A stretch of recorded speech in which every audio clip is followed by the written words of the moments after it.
వ్యవసాయ శాఖకు సంబంధించిన అధికారులు, ప్రాణ సమానులైన రంగారెడ్డి జిల్లా రైతాంగం మిత్రులందరికీ మనస్ఫూర్తిగా ధన్యవాదాలు, కృతజ్ఞతలు తెలియజేస్తున్నాను.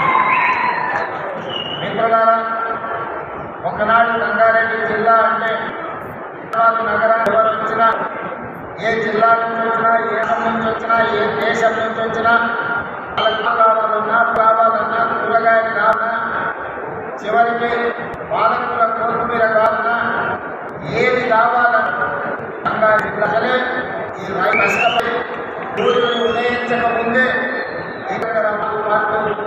అన్ని కూడా ఇలా కష్టపడి ఇంటి దగ్గరికి ఇచ్చేవారు. కాలక్రమేణా అభివృద్ధులు వచ్చి, అంతర్జాతీయ కోర్టు వచ్చి, ఊళ్ళ వెళ్ళి ప్రజలుగా మారి, దేవతలుగా మారి ఈనాడు రియల్ ఎస్టేట్ పెరిగిపోయి వ్యవసాయం కుంటుపడ్డది. ఒకప్పుడు కర్నూలు నుంచి ఆర్టీసీ బస్సులు హైదరాబాద్ నగరానికి వస్తుంటే ఒక కూరగాయలు, పక్కన పాలకూర,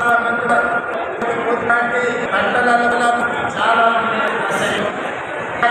చూస్తే ఎన్ని రకాలు పాలు కూరగాయలు అవన్నీ కూడా జిల్లా ఉత్పత్తి చేసి నగర ప్రజలకు అవసరాలు పెరిగినాయి.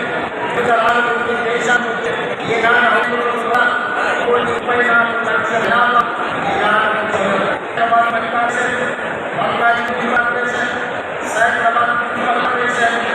విస్తరించి నగరం అంతర్జాతీయంగా మారింది. నగరం అభివృద్ధి చెంది కృష్ణా గోదావరి జలాలు ఈనాడు పాలు నగరం అందుకే ఆనాటి ప్రభుత్వం ఒకప్పుడు కొత్తపేట మార్కెట్ని తరలి